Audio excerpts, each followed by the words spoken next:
Happy Tuesday. Again, I bring you greetings from the church office at Tucker First Methodist Church. And as we share this time together, I want to start with just a simple devotional thought. In my devotional time earlier today, as a part of that time, I was reminded of one of our old hymns of the faith. And the hymn is My Hope is Built. And that chorus reminds us, on Christ the solid rock I stand, all other ground is sinking sand. And we live in a time where it seems like there is a lot of sinking ground around us. I hope that we can be reminded that Christ is the solid ground, and whatever it takes for us to rely on Christ to be that solid ground, I hope that we can use these days to grow in our trust of Christ and to find that solid ground even amidst all the things that feel like they're sinking around us. As we share this time together today, there are a few things that I want to lift up. Some of this is new, a couple of things, updates on some things that you have heard before. First of all, this past Saturday, we had our North Georgia Annual Conference session. That had been scheduled for earlier in June. It got postponed. We did a one-day conference with a Zoom meeting, and I thought parts of it turned out good. Parts of it were very different than being in person, as you can imagine. But just a couple of things to share with you from that. First of all, here at Tucker First, we have two lay delegates that go to annual conference. Lee Anderson and Joe Kilpatrick are our lay delegates. They are preparing some of their comments, their response to the annual conference session, and I invite you to take a look, listen at their response when that comes out. Also, if you want to go to the North Georgia Conference website, there's also information there. But just a couple of things that I want to share with you about annual conference. First of all, one of the things that I thought was the most significant thing from annual conference is that there is restructuring of our districts that became official at annual conference. In the past, we had 12 districts in the conference. That has been reduced down to 8. And there were a number of reasons why that restructuring took place.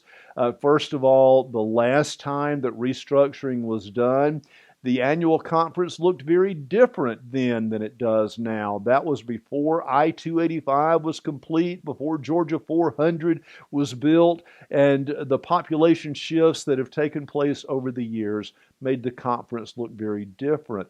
So this restructuring is more in line with the way the annual conference looks geographically now. Another reason was that our districts did not show a lot of uniformity in the way that they were structured.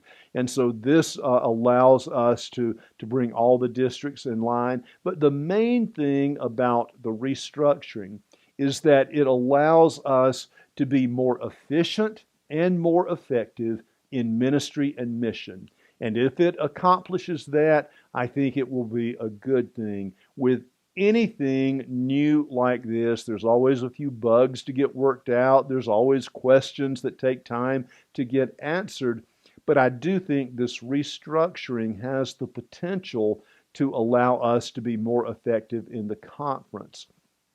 One of the ways that affects us here at Tucker First, in the past, we had been a part of the Atlanta Emory District. The Atlanta Emory District no longer exists. All the districts have received new names. Officially, we are now in District 4, and the short-term name for that district is the Central South District.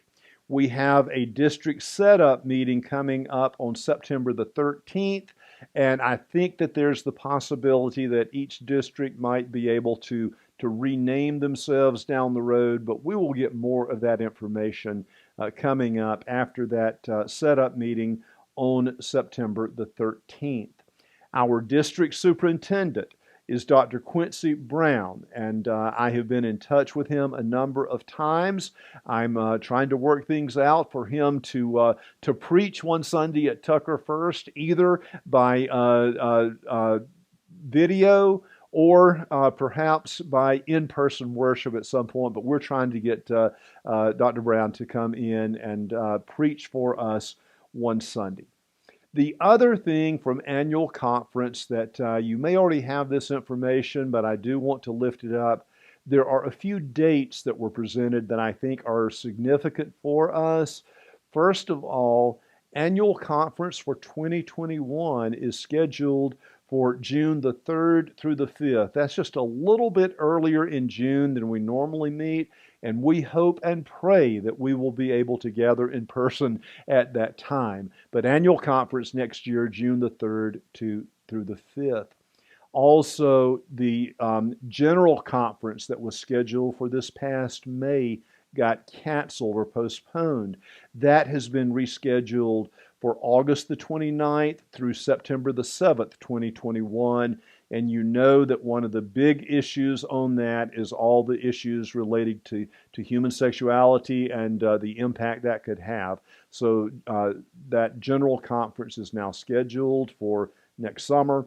And also the Southeastern Jurisdictional Conference has been rescheduled for November the 10th through the 12th, 2021. And we'll have those dates on the calendar as they are appropriate.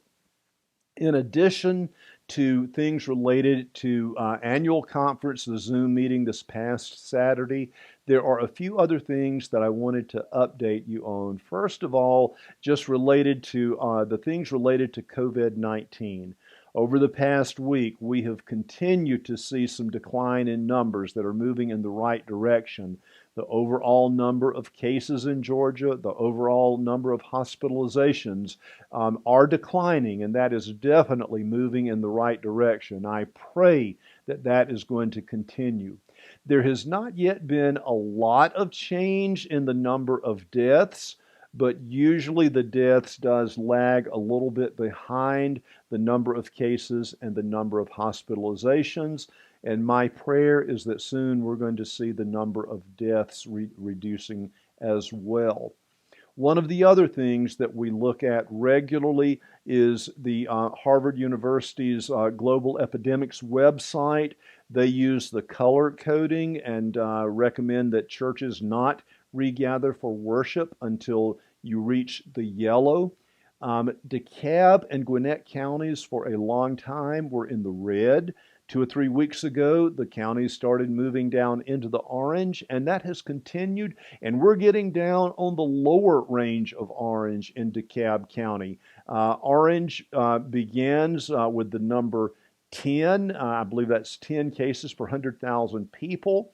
And the last time I checked, DeKalb County was 11, and we had been in the 30s just 2 or 3 weeks ago. So we are getting close to a time, and if things continue to moving in the direction that they are, my hope is that in the not too distant future, we will be able to start back with some kind of in-person worship taking place. We have our plan in place. We are ready to go as soon as the numbers get there. And my hope is that that is going to be sooner rather than later. We want to see those numbers down in the yellow for 2 sustained weeks. And we are getting closer to that becoming a reality. We will keep you up to date on that as it takes place. While we wait for hopefully the near future when we can get back together, we still trust that hymn, that Christ is our solid ground when everything seems to be sinking around us. And there are a few things that we are doing here at Tucker First that I think show that we are standing on that solid ground of Christ. For the last several weeks, you have heard about the Do Something September. You can visit our website and see the opportunities for ministry throughout the month of September that allows us to stand on that solid foundation of Christ. Something fairly new that again shows that Christ is our solid ground.